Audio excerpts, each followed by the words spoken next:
کچھ میں ذرا تھوڑا سا چوں چوں سن رہا ہوں کہ کوئی اور 27ویں ترمیم آ رہی ہے، جو اس میں نہیں ہو سکا وہ کیا جائے، تمہارا باپ بھی نہیں کر کے دکھاؤ ذرا، اور پھر اپنا حشر دیکھ لو کہ تمہارا کیا حشر کیا جائے۔ اس طرح بھی آسان نہیں ہے کہ آپ آرام سے کوئی ترمیم لائیں گے اور ہم چوڑیاں پہن کر گھروں میں عورتوں کی طرح بیٹھے رہیں گے، یہ بھی نہیں ہوگا انشاءاللہ۔ ہم حکومت میں تھے،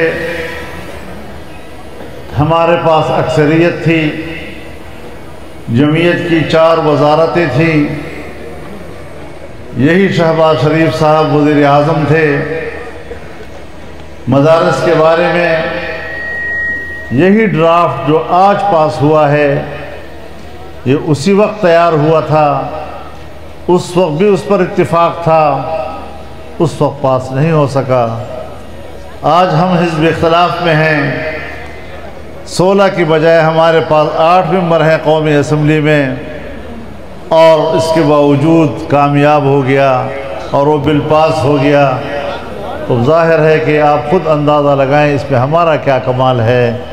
اس وقت ہم ہوتے تو اس وقت کامیاب ہو جاتا جب ہم حکومت میں بھی تھے، ہماری تعداد بھی زیادہ تھی، ہمارے پاس وزارتیں بھی تھیں، نہیں ہو سکا، اور آج جب یہ سب کچھ نہیں تھا تو ہو گیا، تو اللہ کی طاقت کے بغیر کون کر سکتا ہے؟ ہاں، ہمارا ایمان بڑھ گیا ہے، ہمارے عقیدے میں پختگی آئی ہے کہ مدارس کا محافظ اللہ ہے، اور دنیا کی کوئی طاقت دین مدرسے کا خاتمے کا خواب دیکھے گا تو کبھی تشنہ تعبیر، ہمیشہ تشنہ تعبیر رہے گا۔ تو میرے محترم دوستو،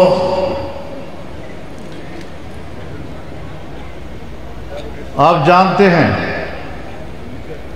کہ سپریم کورٹ میں ایک فیصلہ آیا مبارک ثانی کیس کے نام سے۔ کیس مختصر تھا کہ ملزم کی ضمانت ہونی چاہیے یا نہیں ہونی چاہیے، لیکن اس کے فیصلے میں غیر ضروری طور پر اضافہ کیا گیا اور وہ فیصلہ متنازع ہو گیا، اسے قوم نے قبول نہیں کیا، ملک بھر میں اس کے خلاف احتجاج ہوا اور سپریم کورٹ کو اس کا ادراک ہوا۔ اس کے بعد ایک نظر ثانی اپیل میں اس نے پھر فیصلہ دیا، اس سے بھی قوم مطمئن نہیں ہو سکی، پھر اپنے فیصلے کی اصلاح کے لیے عدالت نے دوبارہ سماعت رکھی، تمام مکاتب فکر کے علماء کو بلایا گیا، مذہبی جماعتوں کے نمائندوں کو بلایا گیا، اور میں بھی زندگی میں پہلی مرتبہ کسی عدالت میں پیش ہوا، اور وہ بھی ختم نبوت کے لیے۔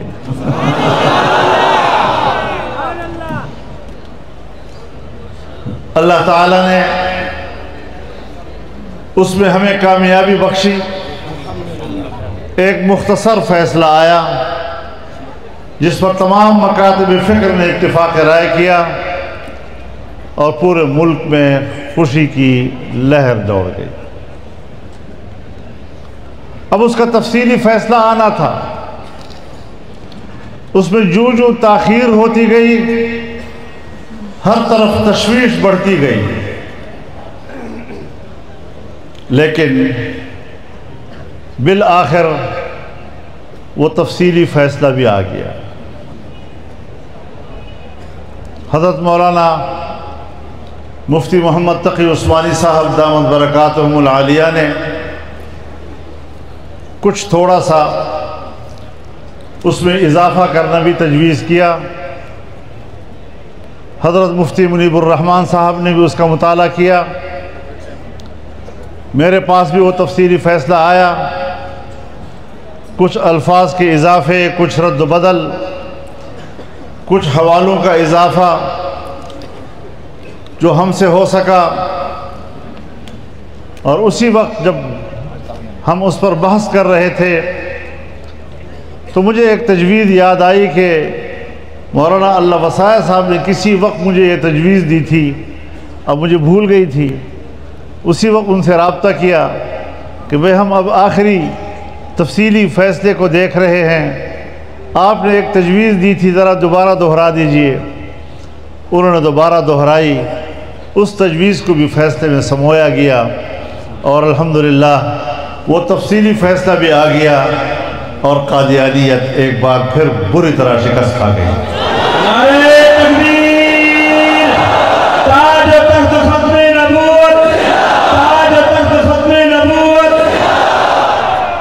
اور اس میں کوئی شک نہیں ہے،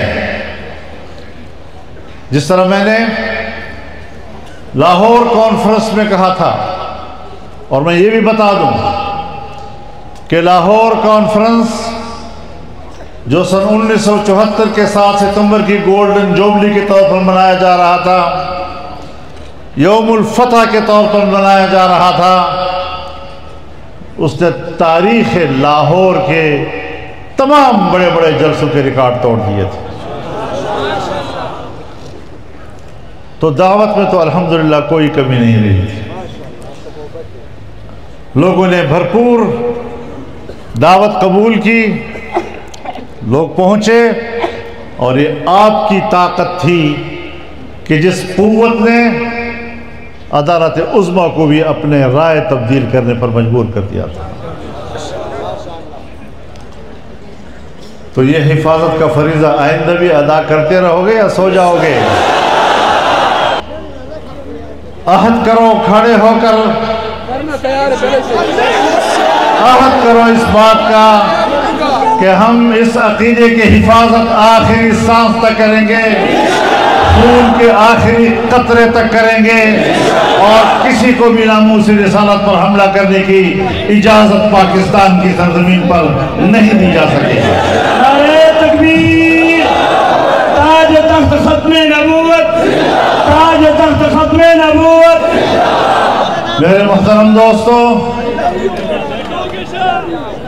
ہم ساری زندگی اس بات کی جنگ لڑتے رہے ہیں کہ پاکستان میں سود سے پاک نظام معیشت آئے، لیکن 77 سال ہو گئے، آج تک ہماری وہ خواہش پوری نہیں ہو سکی۔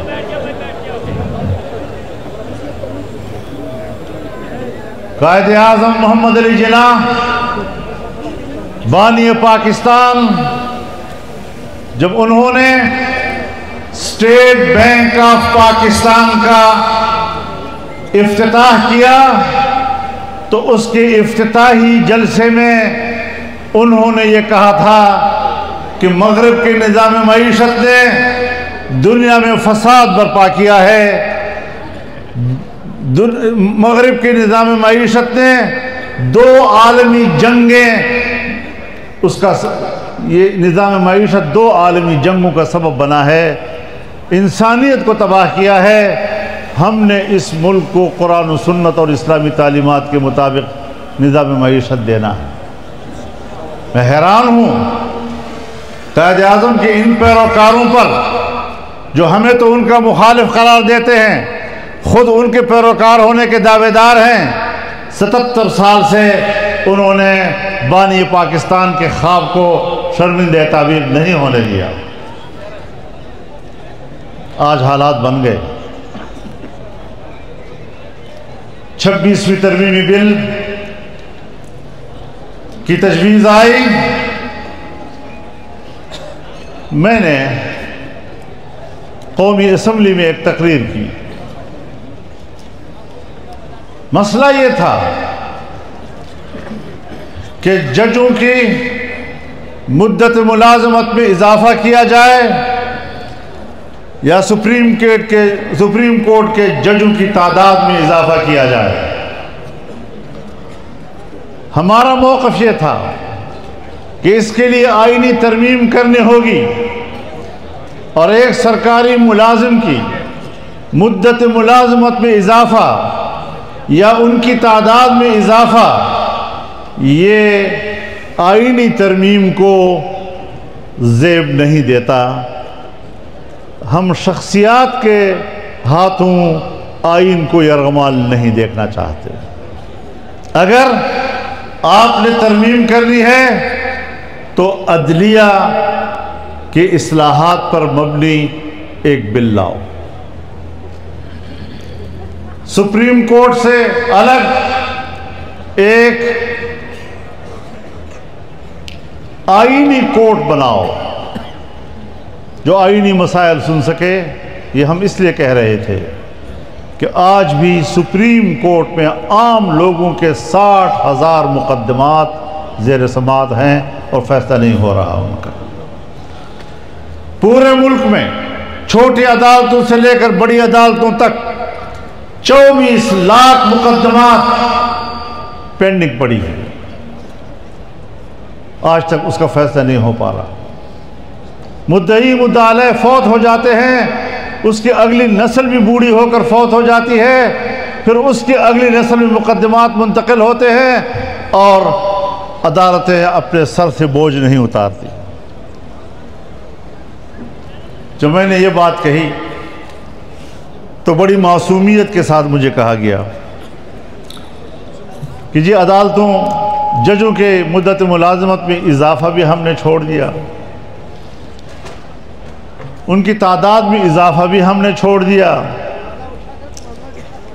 آپ کے عدالتی اصلاحات کی تجویز بھی ہم نے قبول کر لی، آئینی عدالت کی بات بھی ہم نے قبول کر لی، اب تو آپ کی ساری باتیں ہم نے مان لیں، اب تو آپ آمادہ ہوں گے ہمیں ووٹ دینے پہ۔ اسی وجہ سے تو کام خراب کیا ہوا آپ لوگوں نے، 77 سال گزر گئے، آپ کو بات سمجھتے نہیں مجھے۔ بات پوری طرح سمجھو اور پھر سمجھو کہ میری ذمہ داری کیا ہے، مسئلہ کیا ہے اور میری ذمہ داری کیا ہے۔ تو ہمیں کہا گیا کہ اب تو آپ ہمیں ووٹ دیں گے۔ میں نے کہا کہ ووٹ تب دوں گا جب میں آپ کے مسودے کا مطالعہ کروں گا۔ یہ تو عنوان ہے جو میں نے کہے، معنون کیا ہے؟ اس کی تفصیلات و جزیات کیا ہیں، اس کی تفصیلات کیا ہیں؟ اب وہ ہمیں مسودہ نہیں دکھا رہے تھے۔ ہم نے کہا جب تک ہم مسودہ نہیں دیکھیں گے ہم کس طرح تائید کریں گے؟ بہرحال تیسری رات، دن سے لے کر رات کی 3:30 بجے تک وہ ہمیں جگایا رکھتے تھے، کوئی آ رہا ہے تو کوئی جا رہا ہے، تو کوئی آ رہا ہے تو کوئی جا رہا ہے۔ بالآخر ہمیں سب مسودہ ہاتھ آ گیا۔ جب ہم نے اس کا مطالعہ کیا تو وہ کسی سطح پر بھی ہمارے لیے قابل قبول نہیں تھا۔ میں ایک چیز کا ذکر کروں گا آپ کے سامنے کہ آئین ملک کے تمام شہریوں کے بنیادی انسانی حقوق کا تحفظ کرتا ہے۔ اس ترمیم میں بنیادی انسانی حقوق کا دائرہ تنگ کر دیا گیا تھا، کچھ استثنائیات ہوتی ہیں، ان استثنائیات کا دائرہ وسیع کر دیا گیا تھا۔ ہم نے کہا کہ تو آئین تباہ ہو جائے گا، کہاں گئی جمہوریت، کہاں گئے لوگوں کے انسانی حقوق؟ اور مزید کئی آئینی دفعات پر ہم نے اعتراضات کیے۔ ہم نے کیا حاصل کیا؟ تفصیل میں جاؤں گا تو پھر تو بڑا وقت چاہیے۔ 56 نکات پر مشتمل حکومتی مسودہ، 56 نکات پر مشتمل حکومتی مسودہ، اس کو ہم 22 نکات پر لے آئے۔ اس سے آپ اندازہ لگائیں کہ ہمیں کتنی بڑی صفائی کرنی پڑی اس مسودے کی۔ آپ دیکھیں گے کہ مسودے کے نکات تو 27 ہیں، میں تو 22 کہہ رہا ہوں، یہ 5 پھر ہم نے خود اپنی طرف سے اس میں ترمیم کروا کے داخل کرا دیے، تو پھر 27 ہو گئے۔ سود کا خاتمہ کر دیا.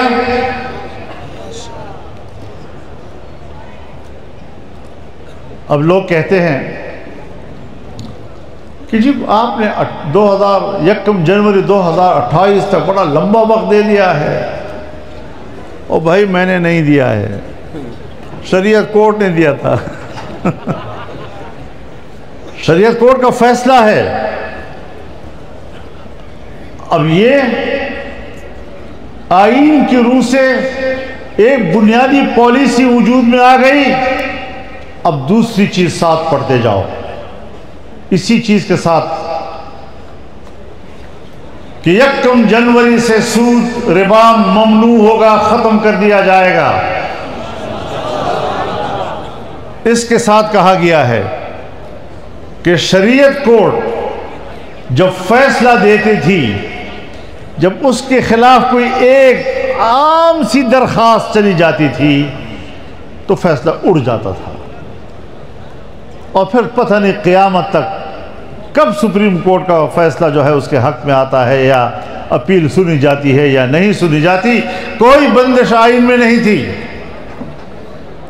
ہم نے اس میں یہ ڈال دیا کہ اب سپریم کورٹ کے پاس صرف 1 سال ہوگا. 1 سال تک اس کے خلاف اپیل، وہ اس پر فیصلہ آئے گا. اگر فیصلہ 1 سال میں نہ آیا تو شریعت کورٹ کا فیصلہ وہ مؤثر قرار پائے گا.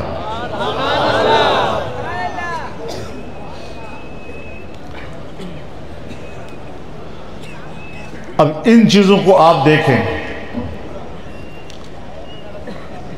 کہ سپریم کورٹ کو اس بات کا پابند کر دیا گیا ہے کہ وہ اپیل سنے گا، باقاعدہ اپیل سنے گا، صرف ایک عام درخواست نہیں، اور باقاعدہ اپیل پر شریعت کورٹ کے ہر فیصلہ یہ ہو یا کوئی اور، اگر 1 سال تک اس کی اپیل پر فیصلہ نہ آیا تو شریعت کورٹ کا اپنا فیصلہ مؤثر ہو جائے گا.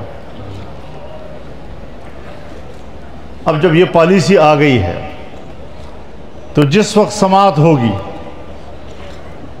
تو کیس مدعی آئے گا بمقابلہ وفاقی حکومت کے.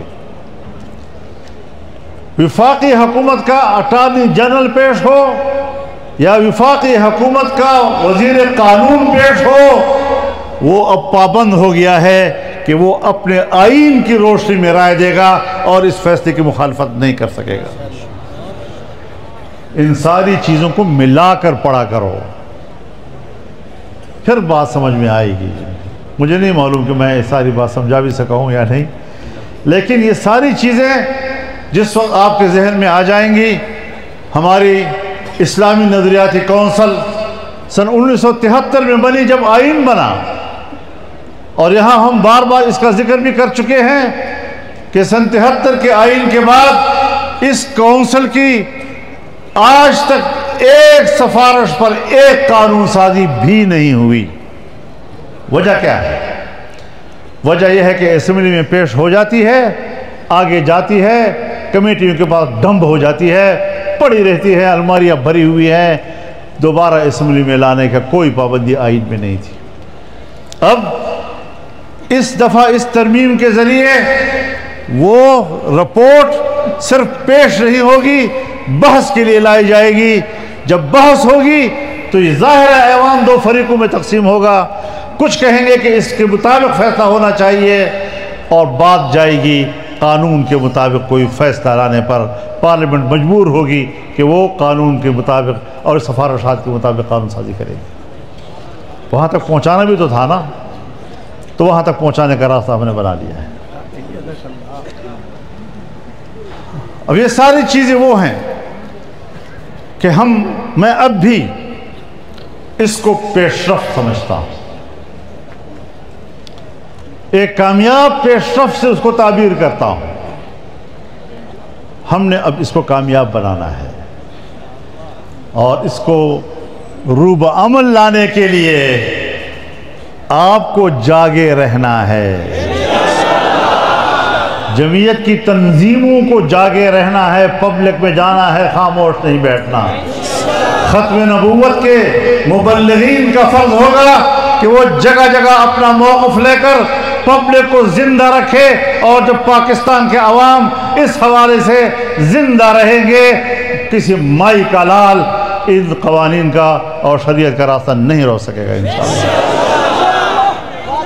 لیکن اگر آپ گھروں میں چلے گئے، مدرسوں کے حجروں میں چلے گئے، محراب کے اندر پھنس گئے، اس کے بعد پھر ذمہ دار آپ ہوں گے، ہم نہیں ہوں گے۔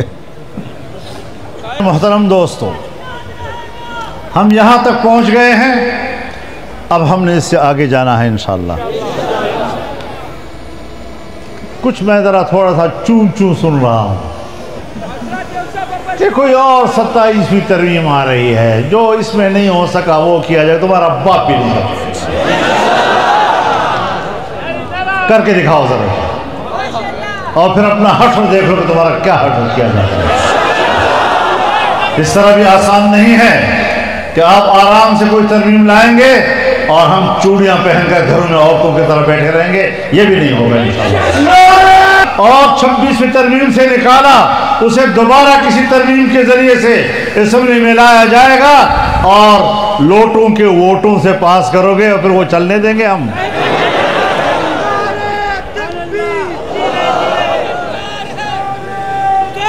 لوٹوں کے ووٹوں سے پاس ہونے والی ترمیم قوم کو قابل قبول نہیں ہوتی۔ ہم نے سپریم کورٹ سے اپنا فیصلہ واپس لینے پر ان کو مجبور کیا۔ قومی اسمبلی میں تو ہم خود بیٹھے ہوئے ہیں، اور اگر کل کلا ہم اسمبلی میں نہ بھی ہوں تب بھی الحمدللہ باہر آپ لوگ تو ہیں نا، پھر مل کر نکلیں گے نا انشاءاللہ، تو بے فکر رہیں۔ اور یہ بات بالکل صحیح کہی مولانا لوسائے صاحب نے کہ پارلیمانی ان کامیابیوں کے بعد ایک پہلے جلسے سے میں خطاب کر رہا ہوں، اور وہ بھی ختم نبوت کے پلیٹ فارم سے، تو ایک رسول اللہ صلی اللہ علیہ وسلم کی ذات باصفات کو سامنے رکھتے ہوئے، اس کو دل میں حاضر سمجھتے ہوئے عہد کیجئے کہ ہم نے اس ملک کو اسلام کے حقیقی منزل تک پہنچانا ہے۔